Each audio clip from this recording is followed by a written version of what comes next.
ចឹងជាបឋមខ្ញុំកណាសូមក្រាបនមស្ការចំពោះគុណនៃប្រត្រៃរតដោយសេចក្តីគោរពសពការរៀបរាប់អំពីរឿងរ៉ាវដែលពាក់ព័ន្ធទៅនឹងការពពោះនៅដើមឈើជាការពិតណាស់នៅក្នុងប្រវត្តិរឿងរ៉ាវទោះបីជាមិនមានការបញ្យល់ពីប្រវត្តិនៃកម្មវិធីនេះយ៉ាងណាប៉ុន្តែនេះគឺជាប្រវេណីនៃព្រះពុទ្ធសាសនាខ្មែរយើងនៃអ្នកព្រះពុទ្ធសាសនាខ្មែរយើងហើយក៏ជាទំនៀមរបស់ពុទ្ធបរិសខ្មែរយើងដែលតែងតែគោរពនៅ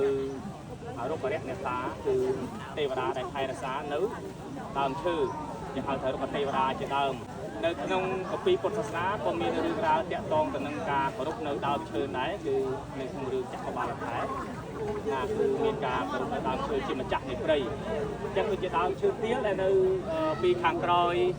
នៅពីមុខញាតិញោមទាំងអស់ហើយនៅពីក្រោយខាងណាម្ចាស់នេះគឺដើមឈើទាលដែលធំជាចាត់ថាជាដើមវណ្ណបតិគឺជាម្ចាស់នៃព្រៃអារាមនេះគឺជាដើមធំជាងគេដែលមានអាយុកាលចាស់ជាងគេតាក់ទងទៅនឹងដើមឈើនៅក្នុងពុទ្ធសាសនាលោកឲ្យតម្លៃទៅលើបរិស្ថានទៅលើតម្លៃនៃដើមឈើនេះគឺព្រះអង្គបានសម្ដែងអំពីអានិសង្សនៃការដាំដើមឈើcũngមានអានិសង្សដែរគឺព្រះធេរៈមួយព្រះអង្គបណ្ឌាថាអាសនៈពោធិយថែក៏នៅក្នុងអាសនៈពោធិយថេរាបទានបៃដកលេខ72មាននិយាយរៀបរាប់អំពីលោកច្រាស់ថ្មាបានដាំនៅដើមឈើគឺដើមភ្នំដែលជាពោធិព្រឹកពីព្រោះដើមឈើទោះបីដើមជាទៀនដល់មិនព្រះអង្គត្រាស់ដឹងដែរអញ្ចឹងដើមឈើណាដែលប្រពុតលោកគង់ត្រាស់ដឹងក្រមនេះគេហៅដើមពោទាំងអស់បងសូម្បីដើមពោបច្ចុប្បន្នក៏មិនមែនឈ្មោះដើមពោដែរគឺដើមអាសាសព្រឹកអញ្ចឹងពេលព្រះអង្គត្រាស់ដឹងទៅគេហៅដើមពោហើយអញ្ចឹងនៅសម័យកាលនោះគឺប្រធានៈនោះលោកជាខ្លាលោកបានយកដើមក្នុងហ្នឹងឯងមកដាំនៅក្នុងពុទ្ធសាសនាគឺមានអានិសង្សបលានិសង្សក៏ដោយដំណើរនៃការជាខ្លាក៏បានថែទាំដើមឈើគឺប្រធានៈអង្គហ្នឹងគឺលោកបានទៅកាន់នៅសុខទេពភពដែរហ្នឹងគឺនិយាយពីបរៈលោកហ្នឹងណាពីប្រយោជន៍ហើយទីបំផុតគឺលោកបានដោយអំណាចនៃការព្យាយាមលោកបានសម្រេចនៅធម៌ក៏ជាន់ខ្ពស់បានលោកនៅប្រាអត្ថផលក្នុងសាសនាព្រះសម្មាសម្ពុទ្ធហ្នឹងឯងជាផលប្រយោជន៍នៅក្នុងបច្ចុប្បន្នគឺដើមឈើគឺជានិមិត្តរូបនៃជីវិតអញ្ចឹងនៅក្នុងដំណើរជីវិតសូម្បីតែព្រះសម្មាសម្ពុទ្ធគឺយកមើលដំណើរជីវិតនៃព្រះសម្មាសម្ពុទ្ធជាម្ចាស់ចាប់តាំងពីប្រសូតរហូតដល់បរិនិព្វានគឺព្រះអង្គតែងតែនៅអាស្រ័យក្រោមដើមឈើរហូតអញ្ចឹងប្រសូតក៏ក្រោមដើមឈើក៏ត្រាស់ដឹងក៏ក្រោមដើមឈើបរិនិព្វានក៏ក្រោមដើមឈើនេះចង់បង្ហាញឲ្យយល់ពីតម្លៃនៃដើមឈើហើយនាពេលបច្ចុប្បន្ននេះគឺដើមឈើបើតាមវិទ្យាសាស្ត្រគឺតែងតែផ្ដល់នូវអុកស៊ីសែនឲ្យបានស្រូបនៅជាតិពុលក៏គឺរក្សានៅលំនឹងនៃគេហៅលំនឹងជីវិតនៅលើភពផែនដីហ្នឹងកាលណាបើភពផែនដីនេះអស់នៅដើមឈើអស់នៅព្រៃឈើយើងបាត់លំនឹងហើយអញ្ចឹងបានតម្លៃនៃដើមឈើនេះគឺមានប្រយោជន៍សម្រាប់ជីវិតគ្រប់ទាំងអស់នៅលើភពផែនដីអញ្ចឹងបានទាំងនៅក្នុងប្រទេសខ្មែរយើងក៏ដោយនៅលើពិភពលោកទាំងអស់គឺតែងតែថែរក្សានៅព្រៃឈើហ្នឹងក៏ហើយពពកបរោះខ្មែរយើងលោកគោរពក៏គោរពដើមឈើខ្ញុំណាអញ្ចឹងមិនកាប់ប្រេះប្រាស់ទេដើមឈើណាដែលមានអាយុកាលយូរឆ្នាំគឺតែងតែគោរពបូជាគឺគោរពពួកអរុបរៈទេវតាហ្នឹងហើយគឺទេវតាដែលថែរក្សាតាមដើមឈើហ្នឹងបើមិនតែគ្រប់ដើមឈើទាំងអស់គឺតែងតែមានអរុបទេវតាថែរក្សា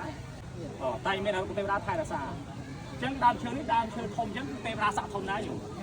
ក៏ដើមឈើស័ក្តិធំដែរណាក៏ស័ក្តិធំដែរថែរក្សាហើយថ្ងៃនេះគឺដែលដឹកនាំដោយព្រះគូយាតិកាក៏បានដឹកនាំញាតិញោមទាំងអស់ក៏ដើម្បីមកបំពោះនៅក៏ប្រកាសដល់ពួកទេវតាទាំងឡាយដែលថែរក្សានៅអារាមនេះជាពិសេសពួកទេវតាដែលថែរក្សានៅដើមឈើហ្នឹងហ្មងហើយនឹងដល់បរិស័ទទាំងអស់ដល់ប្រសងទាំងអស់ថាដើមឈើនេះគឺជាដើមឈើក៏ដែលត្រូវបានអភិសេកត្រូវបានលើកតម្កូលបង្កើនហើយគឺมันអាចកាប់បំផ្លាញទេដើមឈើទាំងអស់ហ្នឹងបងគឺជារបស់សង្ឃហើយអញ្ចឹងมันអាចទៅកាប់បំផ្លាញទេដើមឈើនោះគឺជាសម្បត្តិសង្ឃក៏គឺជាសម្បត្តិសាសនាហើយអញ្ចឹងកាប់មិនបានទេព្រោះយើងអភិសេកហើយបងអភិសេកហើយលើកតម្កូលបង្កើនដើមឈើនោះគឺมันអាចបំផ្លាញទៅទៀតទេគឺថាប្រកាសដល់បរិស័ទទាំងអស់ដល់មនុស្សម្នាទាំងអស់ក្នុងលោកថាកុំឲ្យប៉ះពាល់ដើមឈើនោះទៅទៀតគឺមានថាយើងលើកតម្កើងដើមឈើនោះឲ្យញាតិញោមទាំងអស់ត្រូវមានការថែរក្សាបូជាហើយមិនតែប៉ុណ្ណោះគឺយើងបានតម្កល់នៅពុទ្ធបដិមានេះទៀត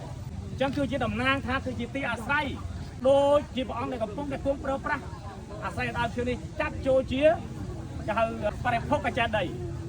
ជាបរិភោគកញ្ចែដីគឺជាកន្លែងដែលព្រះសម្មាសម្ពុទ្ធព្រះអង្គទ្រង់ប្រើប្រាស់អញ្ចឹងសូមប្រកាសថាជាម្ចាស់ញាតិញោមទាំងអស់ក៏អនុមោទនាត្រេកអរនៅកម្មវិធីបំពោះនៅដើមឈើនេះសូមឲ្យដើមឈើទាលនេះមានអាយុកាលឲ្យបានយូរអង្វែងរហូតតទៅហើយសូមឲ្យមនុស្សម្នាទាំងអស់នៅក្នុងតំបន់នេះក្តីនៅក្នុងទីណាក្តីសូមឲ្យជួយថែរក្សានៅដើមឈើនេះហើយសូមឲ្យពួកទេវតាដែលថែរក្សានៅដើមឈើទាលដ៏ធំនេះជួយបែកថែរក្សាប្រគូចាតិកាញាតិញោមពុទ្ធបរិស័ទទាំងអស់ដែលនៅស្រុកភូមិនេះហើយជាពិសេសគឺពលរដ្ឋខ្មែរទាំងអស់ហើយនឹងជួយថែរក្សានៅទឹកដីកម្ពុជាជាពិសេសថែរក្សានៅកងទ័ពពលទាហានខ្មែរយើងដែលកំពុងឈរជើងបញ្ជានៅសត្រូវទាំងឡាយដែលពងនិយាយក៏សូមឲ្យវិនិច្ឆ័យចាត់ចាយដីខ្មែរទាំងមូលគឺមានតែសុខសន្តិភាពចាប់តាំងពីពេលនេះតរៀងទៅសូមអនុមោទនា